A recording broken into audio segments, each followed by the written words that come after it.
And boom, we are live, ladies and gentlemen. It's Jesse Lewis here, and we are going to have a little bit of knowledge drop today. I've been an entertainer since, 2007, and I'm going to be honest, a lot of entertainment bookers have a problem. Their problem is that, it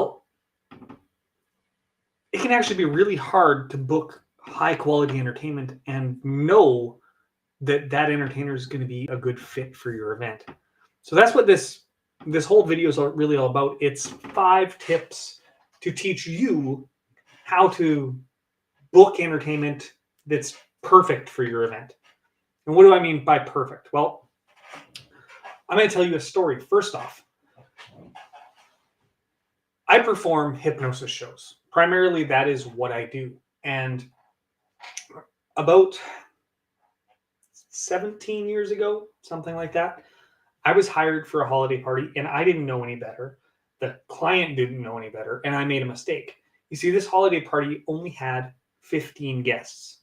And these days, because I've been doing this for 20 years, I know how to deal with a 15-person hypnosis show.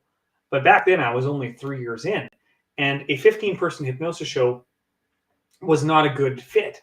But back then, I needed the cash flow, so I took the job. Now, I did a hypnosis show. We hypnotized 3 people out of the 15, and we had a good show. But the truth is that client probably would have been better served having a close-up magician that was going table to table doing magic. Having a comedian is a better option for that type of environment than a hypnosis show. Yeah. So the first lesson I want to tell you is that you need to know your audience and know your group size, because not every group size is good for every entertainer. Yeah, you really got to know this stuff. The next thing you got to know is, what caliber of entertainer am I going for? Am I going for a full-time working pro who does this for a living and that's all they do? Or am I going for the person who has a side gig? Yeah, that might charge less because they have a job, but they also don't do it as often, so they're not that great at it.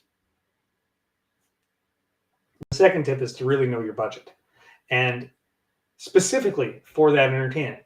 And I'm not saying there's no good entertainers at low price points. There's thousands of great entertainers at lower price points. However, when you hire a professional, you pay for professional services. It's the same difference between going to a fine dining establishment, you're going to pay quite a bit for a meal, versus going to the local diner. Yeah. So just know your budget and know what you're going for and the quality of service that you're going for. The third thing that you're going to want to do when you're booking entertainment that's perfect for you is to actually research the entertainers. And there's a few tips you can look at there. You can look at, do they have testimonials? That's a big one. You can look at their promo pack. You can look at their video promo pack. It's all websites now. Nobody has a promo pack anymore. They might have an electronic press kit. You're also going to want to know, what are their equipment requirements? When I work corporate gigs, it's generally not a problem because there's usually a full PA system. There's a screen in the background and all that stuff. But when I go to a local Legion, I actually provide the sound equipment.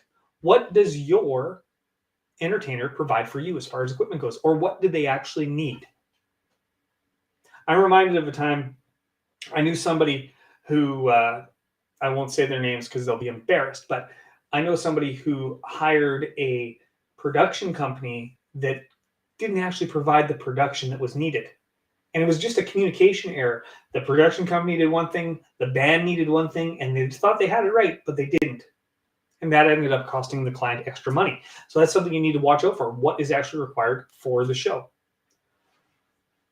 The fourth tip I have for you is, and it's getting worse and worse every year. In fact, just today, I was contacted for a show less than 3 weeks away for a corporate show, middle of the week. So I was available.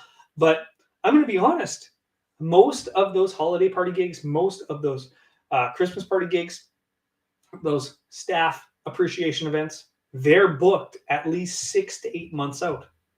Yeah.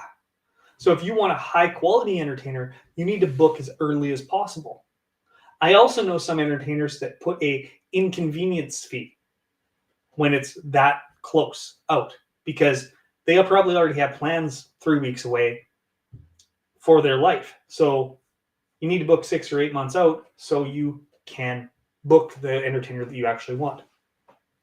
The last thing that you really need to do with your entertainer, and this is going to sound really mean to a lot of entertainers, but if you're just filling out a form on their website and they're sending out a quote and they're not talking to you, well, how does that entertainer know what your needs actually are? Does that entertainer give a flying patootie about your actual event? Yeah. So you need to communicate your needs. What does that mean? That means you need to know your audience, know your budget, research your performers to see who they actually are. You got to book them early, and you just got to communicate those needs. What are your actual needs? A lot of groups have different needs. For instance, holiday party season is coming up right away. In fact, the day this video is being broadcast is probably the day that I'm flying north to go do my first holiday party of the season. And what are holiday parties needs? Well, it depends on your company. How big is it? Are you going to have 15 people there? Or are you going to have 500 people there? Lots of different needs there for the different entertainer. And a good entertainer can change their show to fit that audience. An amateur is not going to be able to. You've also got to look at what are their staging requirements and what are your staging requirements. I'm reminded of a corporate show that my friend out in Ontario just did. I'm going to interview him as well. But they wanted the hypnosis show that he was doing to be a surprise. So he had 3 minutes, supposedly, to set up the stage between the speeches for the night and the actual show. Well, at the end of the speeches for the night, they didn't give him 3 minutes. They said, and here's your hypnotist, and they introduced him right after the speeches. He's got no chairs on stage. His stage isn't set. And in fact, his sound equipment wasn't properly hooked up yet because he had done the test, but they unplugged it during the actual speeches. And what's your entertainer going to do in a situation like that? What if that is your needs? You've got a 5-minute time period to get the show on the road, get the chairs on stage, get equipment up there. Well, can your entertainer actually provide that? What about an entertainer that is also going to be emceeing your event? Do you need a completely clean show for your audience? Or do you want it to be a little blue or a little racier? And does it actually suit your audience? Yeah, you might work for some company that doesn't care, but let me tell you, if they get sued because of the Christmas party entertainer that they hired, that's a problem. So you really need to communicate your needs to your entertainers. That's how you get them to understand what's going on. I really do hope you enjoyed this video. It's going on a little long, 8 minutes, but this has been 5 tips for booking perfect entertainment for your event, no matter what type of event you have going on, whether it's a corporate Christmas party or a fundraiser. Well, my name's Jesse Lewis, and if you go to hypnotistjesselewis.com and you want a hypnotist to help you out, I'll be glad to do so. It's not just me either. I actually know hypnotists all over North America and Europe, and some of them might be able to help you with your event. Feel free to reach out, and I can either book me or put you in contact with them. Thanks for watching. I'll see you next time.